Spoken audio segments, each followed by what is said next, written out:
24. Lucas, capítulo 24.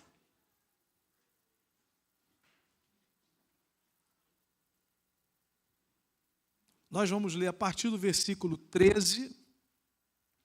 É um texto um pouco extenso, então a gente vai lendo à medida que fomos falando.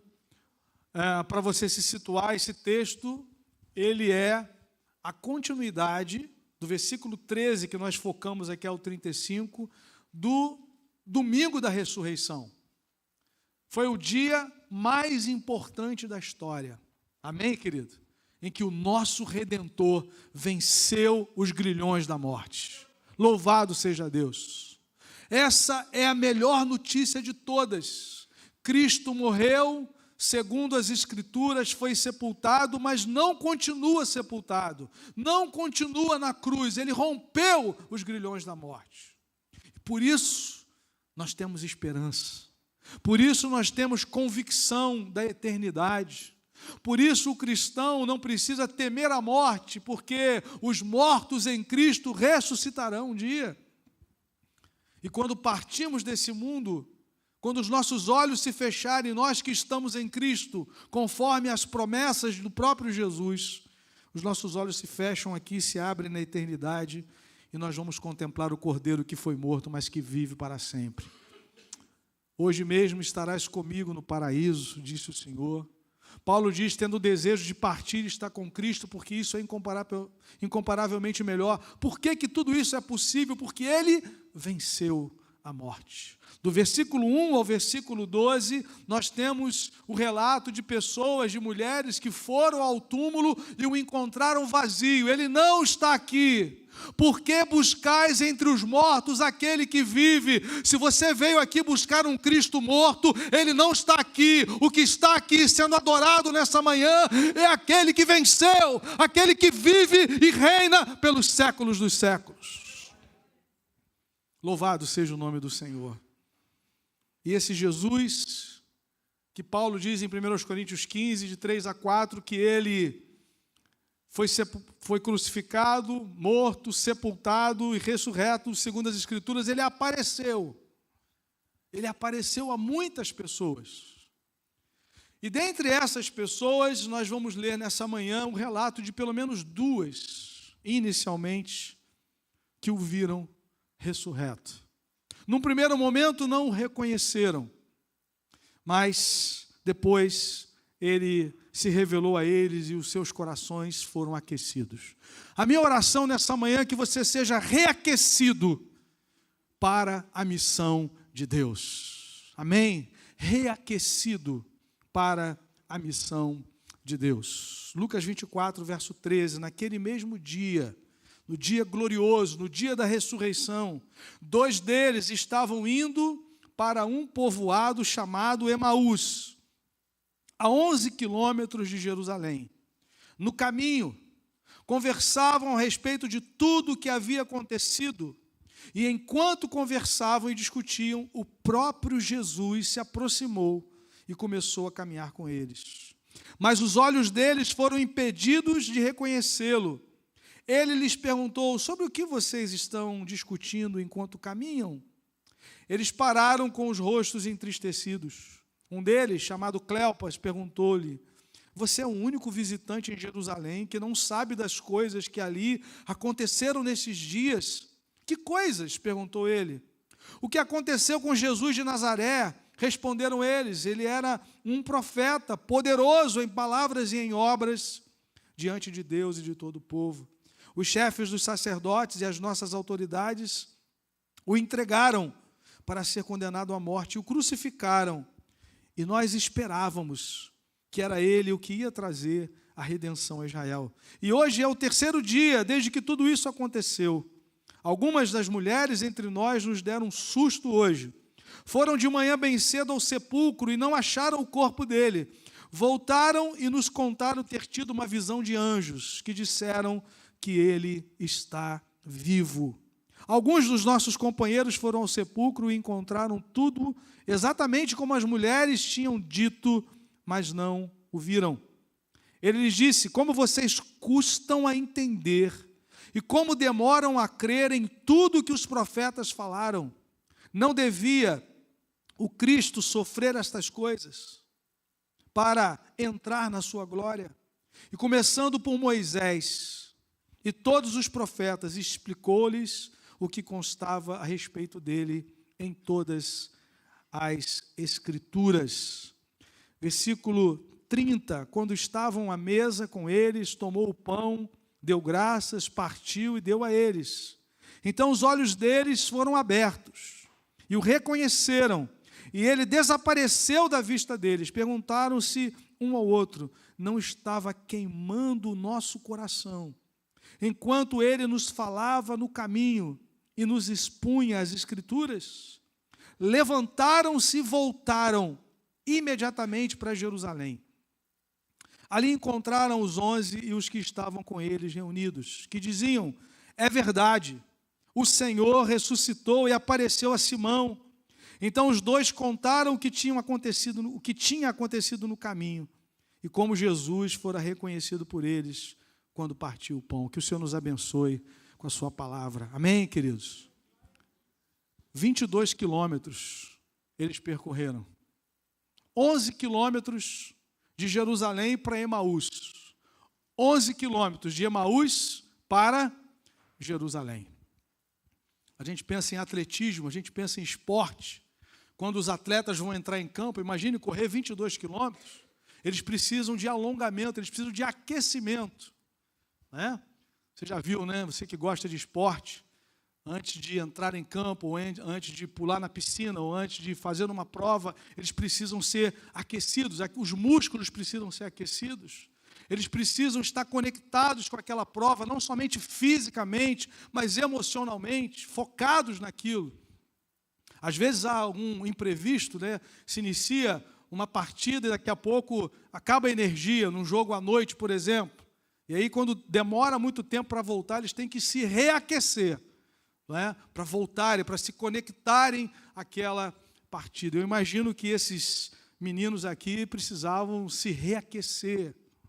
Por que eles precisavam de um reaquecimento? Não agora para uma prova, para uma corrida de 11 ou de 22 quilômetros, mas para a missão de Deus, para o chamado de Deus, para o propósito de Deus. Por quê, queridos? Porque em algum momento eles foram tomados pela tristeza e pela decepção. No versículo de número 13 diz que eles estão voltando, vejam, eles estão saindo de Jerusalém, onde tudo aconteceu. Estão voltando para uma aldeia pequena, uma aldeia de Emaús. Talvez pensando o seguinte: olha, não adiantou nada o que a gente viveu nesses últimos 3 anos. Eles eram discípulos de Jesus, o texto diz isso, os considera discípulos.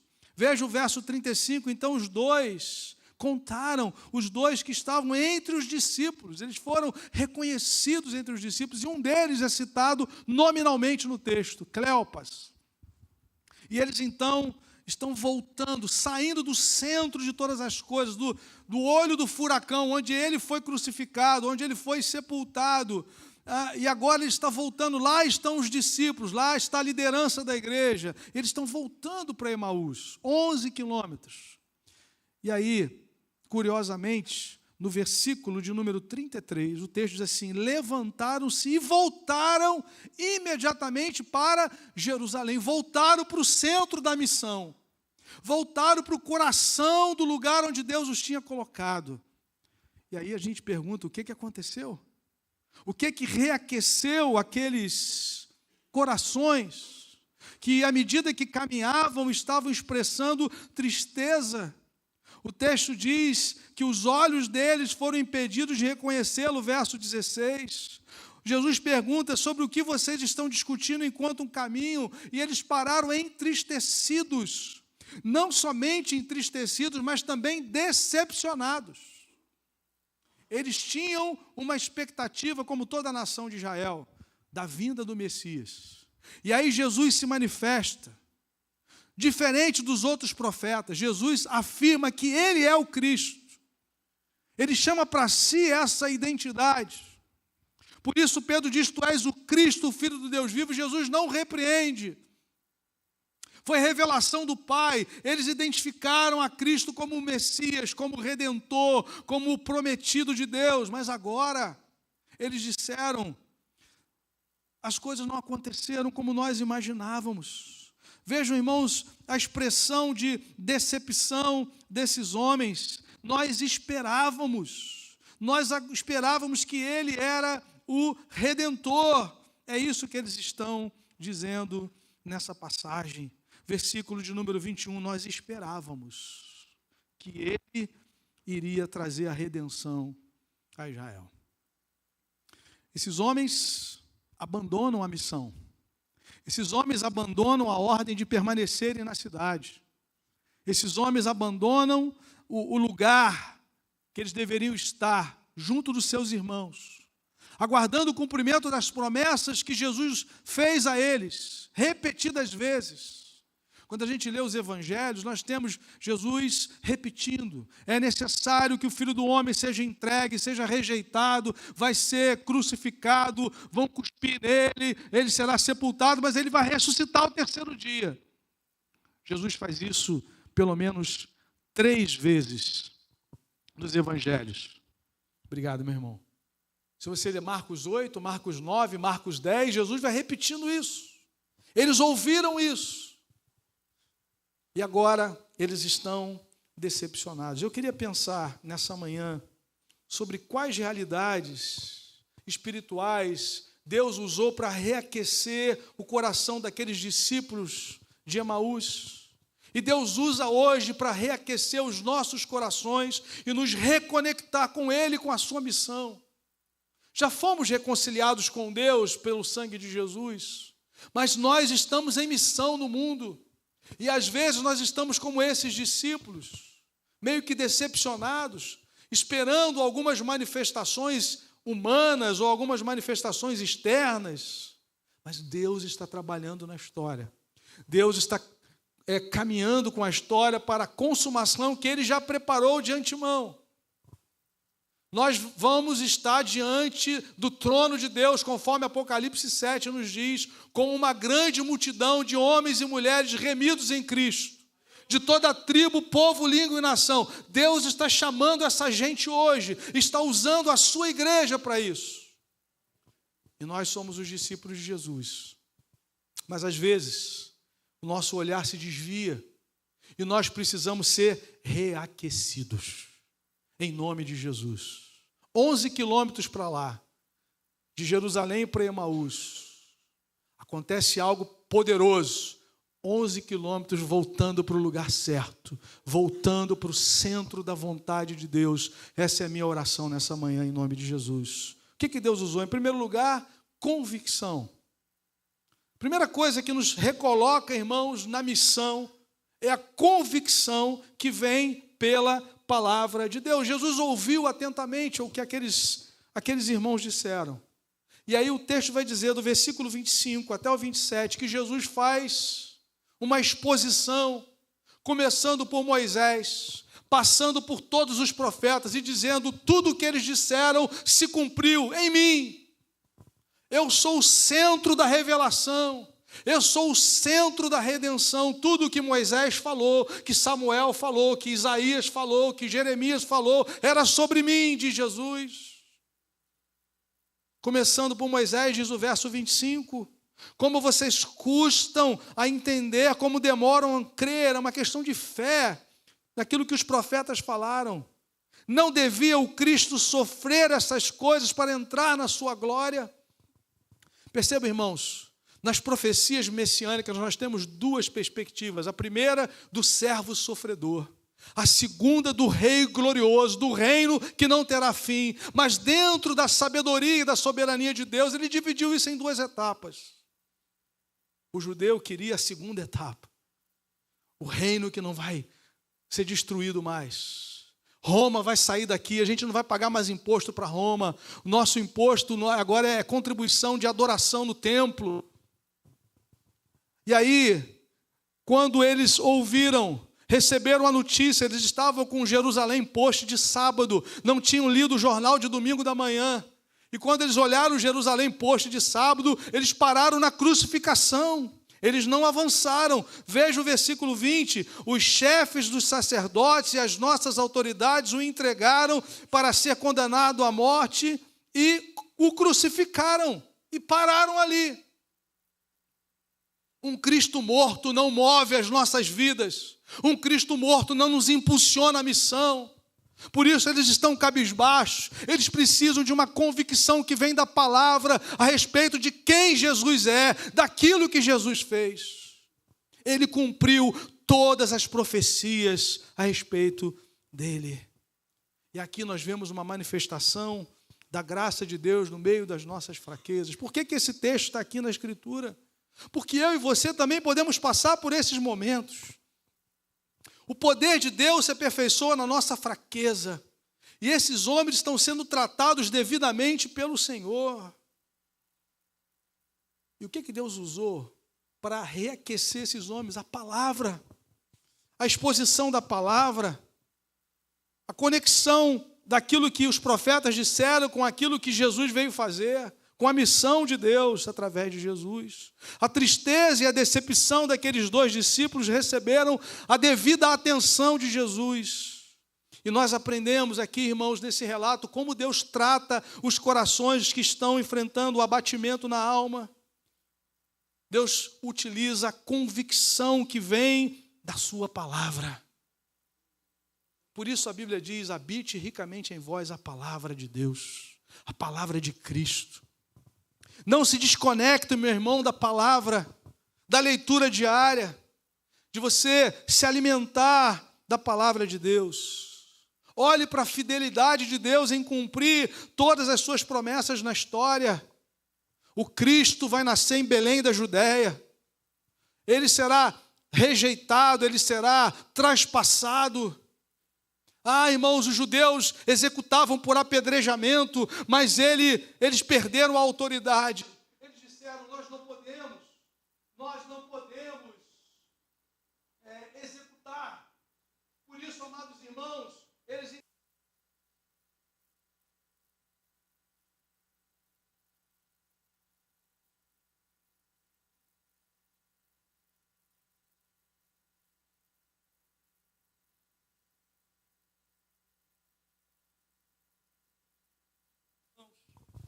fala exatamente disso. Voltou. 3 textos. Deixa um reserva aí. Deixa o Bruno Henrique aquecido aí. Tem que estar aquecido. Amém? Salmo 22. 1000 anos antes de Cristo.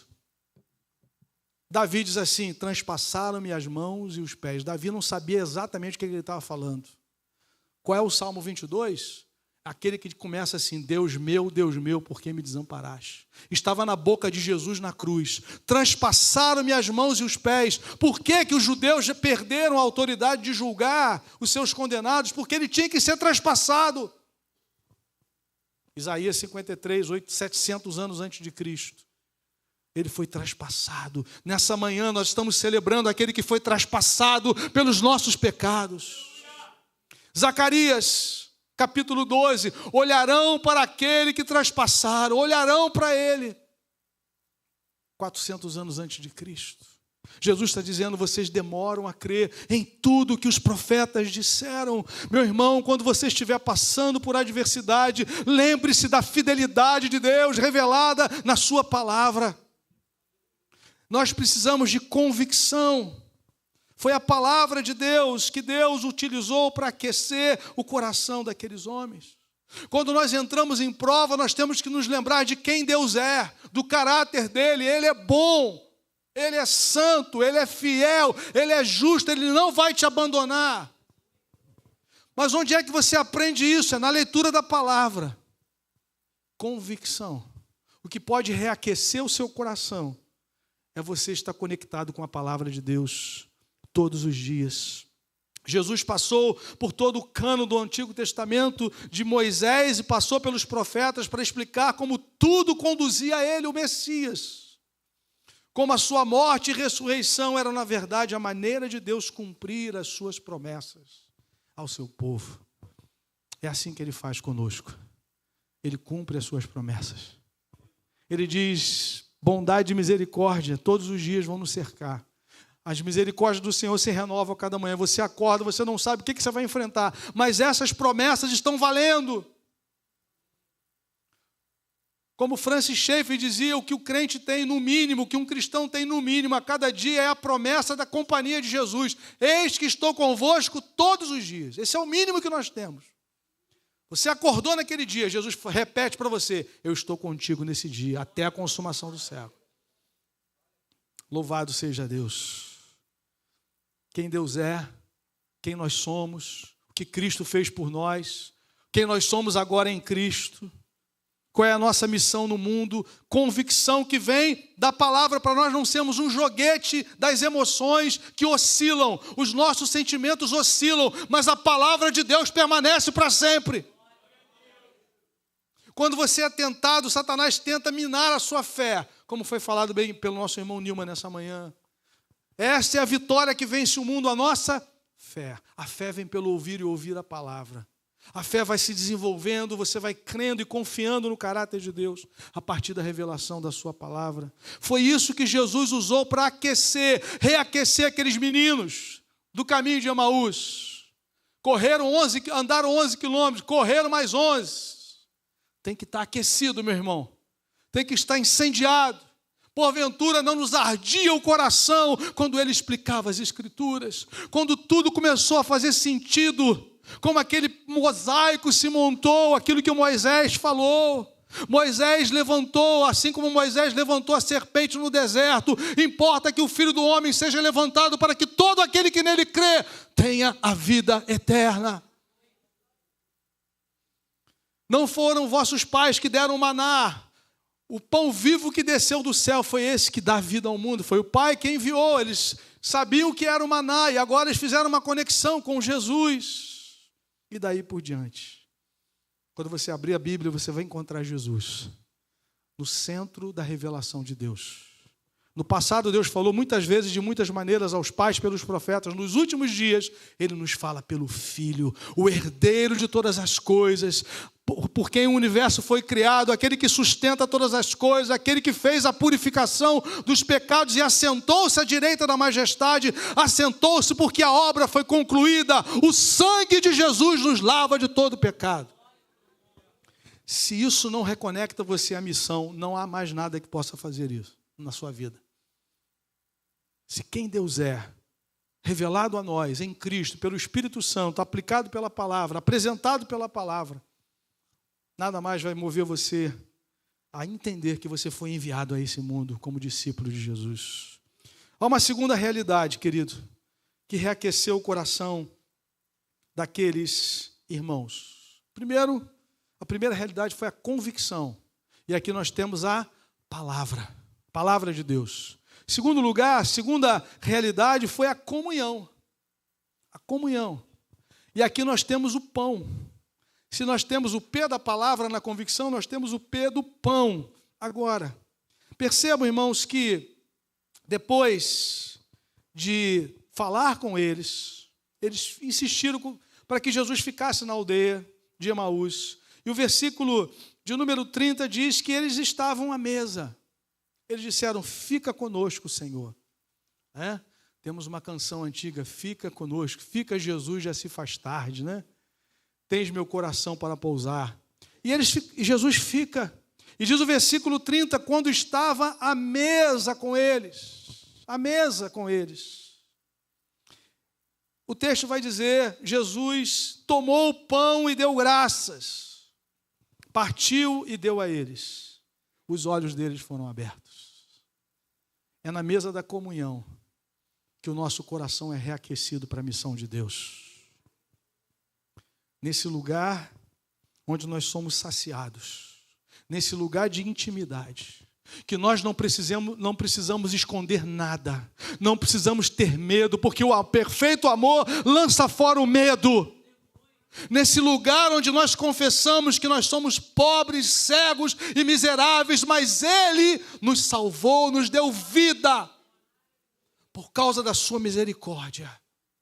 É aqui na mesa da comunhão que os nossos olhos se abrem e nós nos lembramos de onde nós viemos, o que Cristo fez por nós, o que Ele quer que a gente seja no mundo, em nome de Jesus. Ele partiu o pão um movimento, uma situação que certamente acontecia muitas vezes, aconteceram várias vezes, porque esse foi o caminho que Jesus estabeleceu no seu discipulado.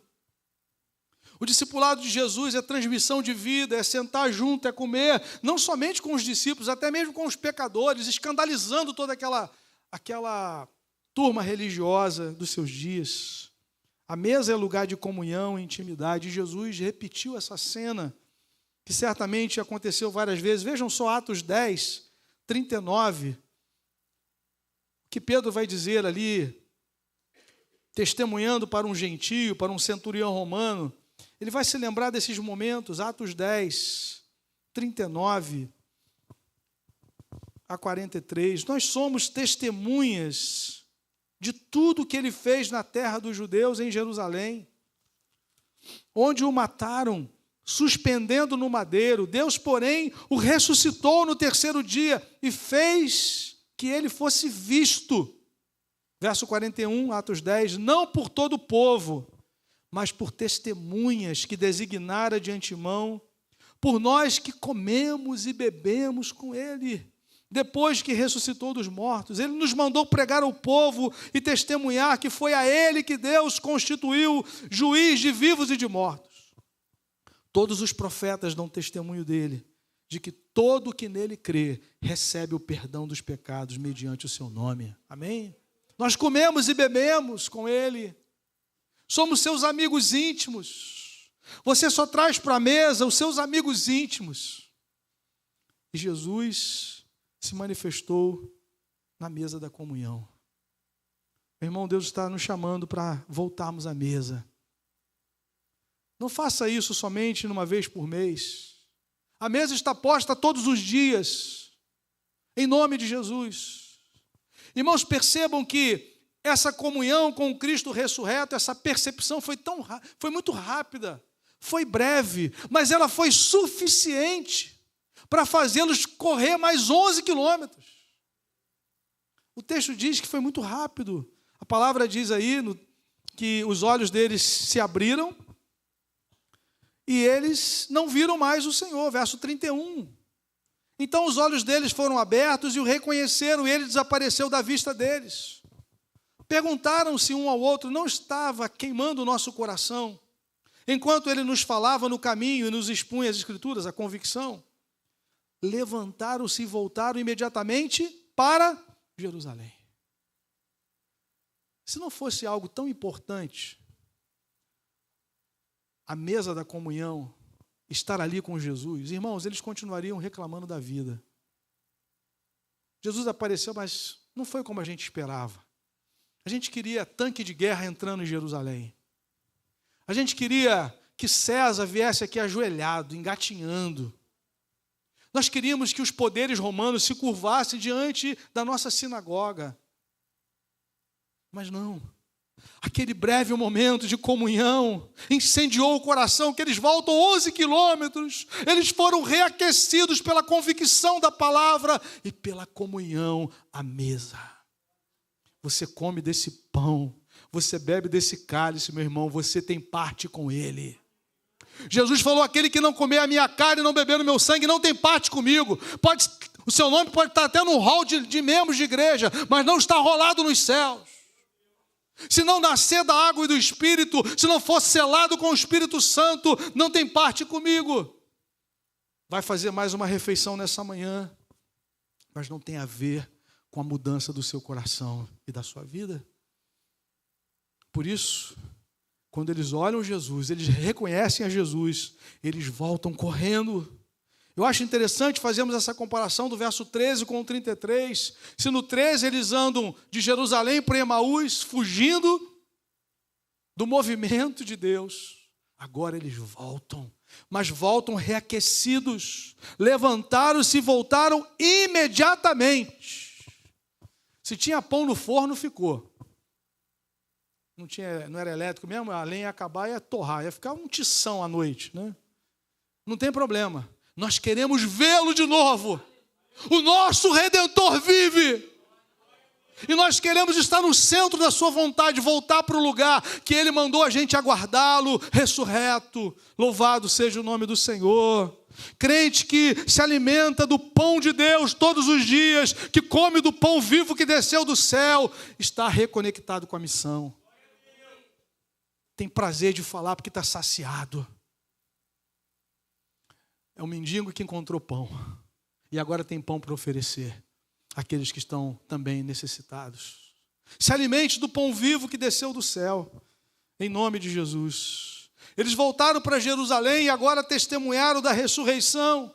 Os mesmos, irmãos, os mesmos que estavam chutando lata, decepcionados, entristecidos, mas agora reaquecidos pela palavra e pelo pão. Pela palavra e pelo pão. Jesus é o pão vivo que desceu do céu, que nos alimenta. Louvado seja Deus. Eu vou interromper nesse segundo momento, a gente vai participar do pão. Depois eu vou concluir com o terceiro elemento que reaqueceu o coração deles. Amém? Louvado seja o nome do Senhor. E agora, irmãos, esses discípulos voltam de Emaús para Jerusalém. E eles estão ali com os demais. Se juntaram aos demais e ouviram uma promessa, uma orientação tão importante para a missão quanto a convicção e a comunhão, a capacitação. Amém, querido? Permaneçam na cidade, até que do alto sejais revestidos de poder. Agora Jesus não somente reconecta todo o Antigo Testamento a Ele como Messias, mas também a missão de Deus a todas as nações. A promessa de Deus é: Abraão, em ti serão abençoadas todas as famílias da terra. E Deus levanta um povo para levar essa palavra a todas as nações. E nós somos esse povo. Povo redimido, comprado pelo sangue do Cordeiro, mas que precisa ser capacitado. Lucas inicia o segundo livro que escreveu sob a inspiração do Espírito Santo, retomando a esse tema, lembrando da promessa. Atos capítulo 1, no versículo de número 5, Jesus faz uma promessa.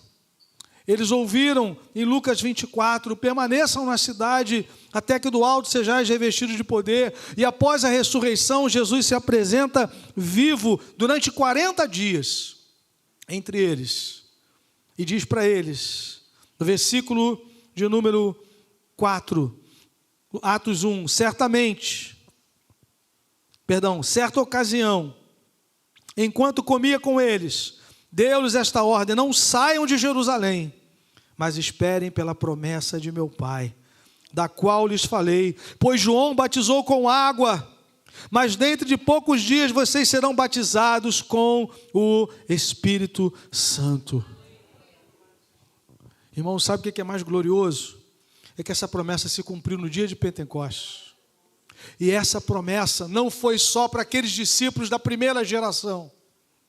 O texto de Atos 2, em que nós temos o relato da descida do Espírito Santo, termina com uma promessa para mim e para você hoje. Louvado seja Deus. Não só os apóstolos se tornaram testemunhas da ressurreição, como diz Atos 4:33. Em todos eles havia abundante graça, e com grande poder davam testemunho da ressurreição, mas toda a igreja foi capacitada no primeiro século e é capacitada hoje. Não precisa ter medo, meu irmão, dos confrontos diários quando você sai para evangelizar, porque o Espírito Santo está sobre a sua vida.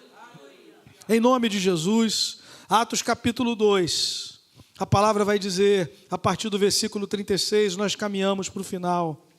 Portanto, Atos 2:36, que todo Israel fique certo disso, é a conclusão da mensagem de Pedro.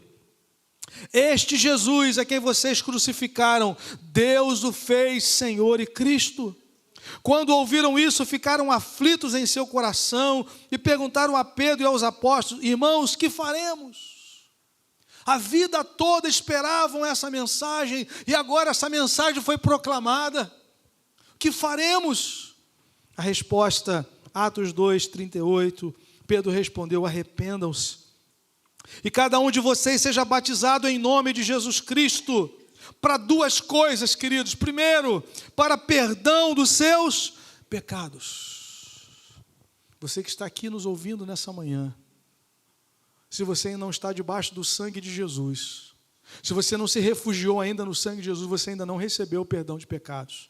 Porque a única pessoa que Deus levantou no planeta para perdoar pecados foi o seu Filho amado, perfeito. Pedro está dizendo, arrependam-se, mudam de mente, mudem de vida, sejam convertidos, venham, se arrependam, venham ao meu altar. Os judeus sabiam o que era ir ao altar, porque durante toda a sua história eles foram ao altar para verem um animal ser sacrificado no lugar deles. Mas agora não precisa mais de sangue de boi, de ovelha, de touro, porque o sangue de Jesus é suficiente. Uma só oferta, um único sacrifício. Não precisa acender vela amanhã, que é segunda-feira. Não precisa fazer peregrinação para Meca, para Jerusalém, para Roma. Não precisa andar de joelho em cima do milho, porque Jesus levou a nossa culpa na cruz.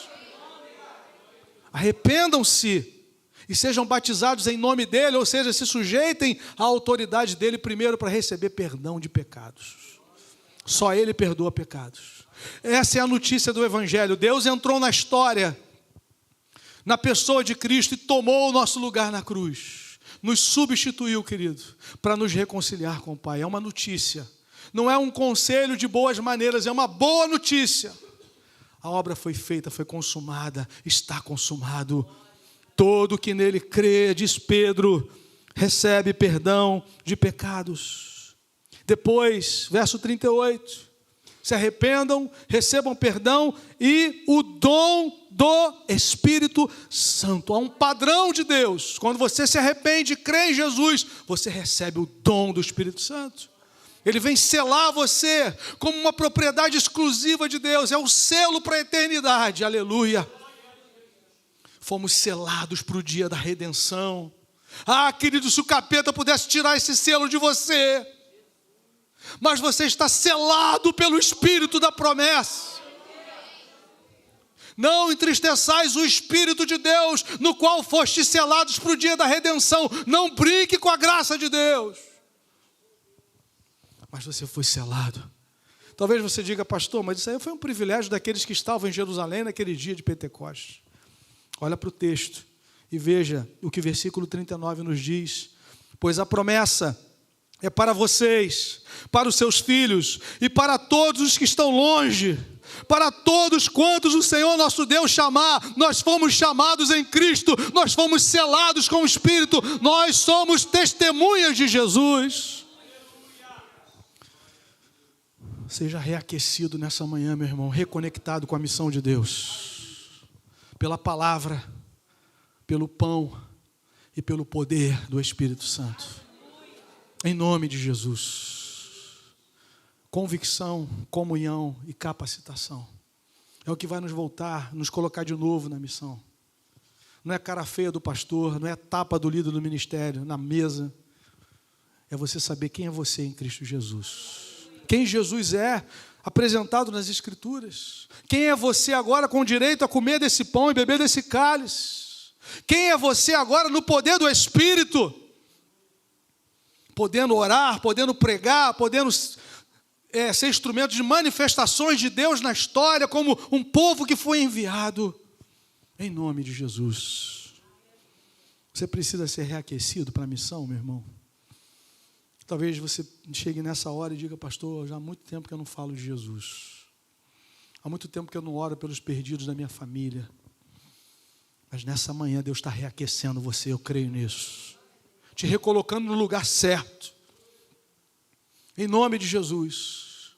Nós temos dois grandes compromissos como igreja de Jesus. O grande mandamento e a grande comissão. O que passar daí, querido, é palha. Vai ficar tudo por aqui. Deus nos chama à reconexão com a missão. Que começa da nossa Jerusalém. Por isso que eles voltaram para Jerusalém. Jerusalém, Judéia, Samaria, até os confins da terra. Emaús vai ser num outro momento. Mas eles estavam fugindo. Talvez você chegou aqui e tem vivido dias de querer ir lá para Emaús e ficar lá na obscuridade, lamentando, e talvez com outra pessoa, porque eles não estavam sozinhos, eles estavam em dupla. É um perigo isso, querido.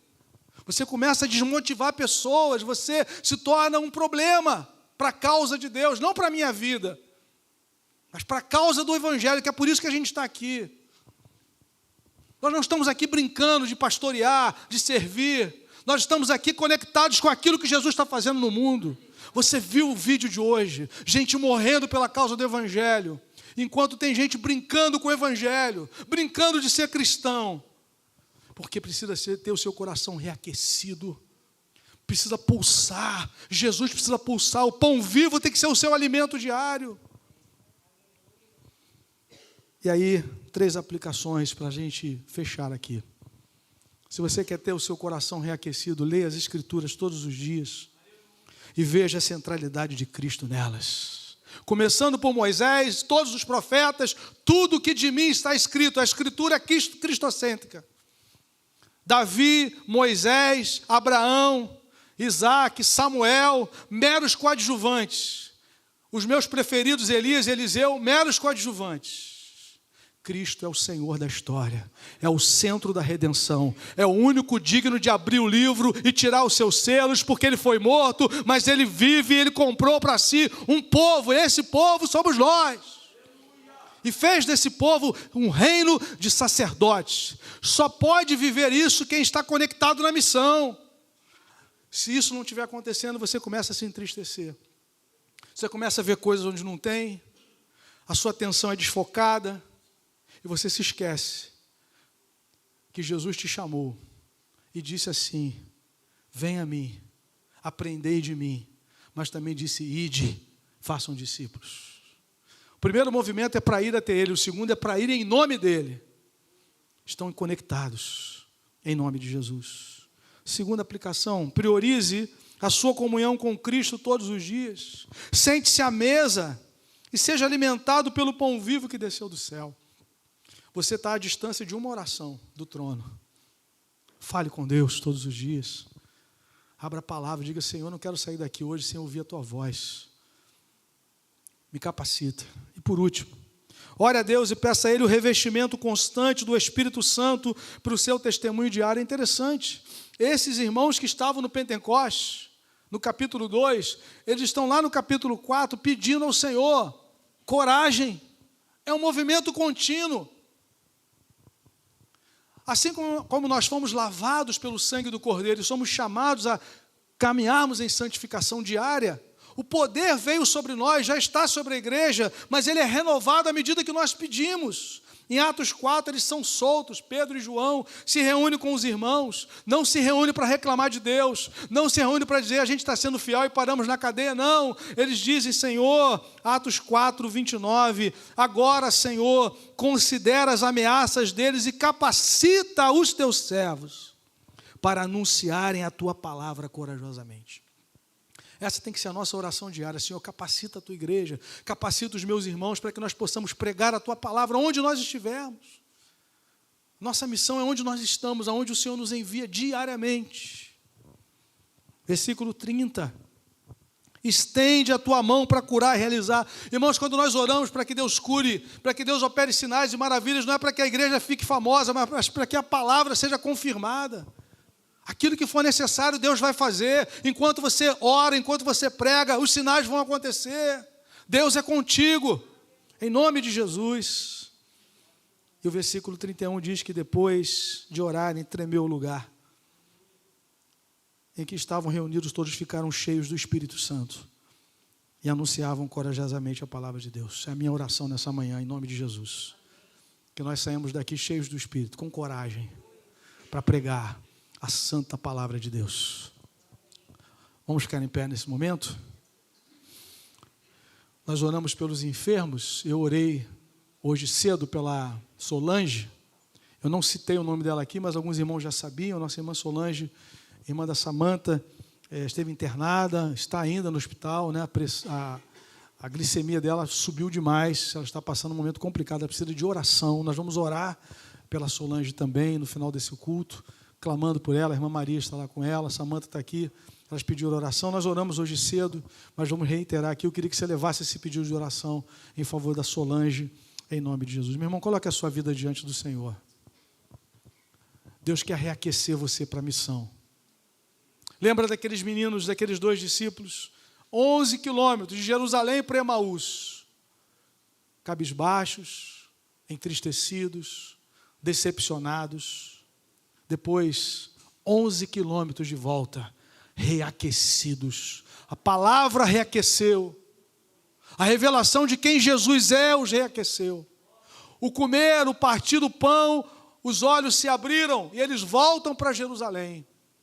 E depois ouvem a promessa da capacitação e se tornaram discípulos atuantes no reino de Deus. Que Deus faça da nossa igreja uma igreja viva, ativa, no mundo, servindo. Quantas pessoas essa semana vão ouvir do Evangelho, irmãos? Quantas pessoas essa semana vão receber uma oração, vão receber uma palavra de esperança? A palavra está no teu coração e na tua boca. Em nome de Jesus. Conecte pessoas, convide para a sua célula essa semana. Chame um amigo não crente, um familiar, para ouvir essa palavra. Jesus está voltando. O que não pode é a gente ficar de fora.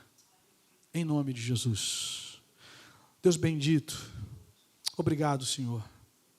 Obrigado pela tua presença. Obrigado pelo pão.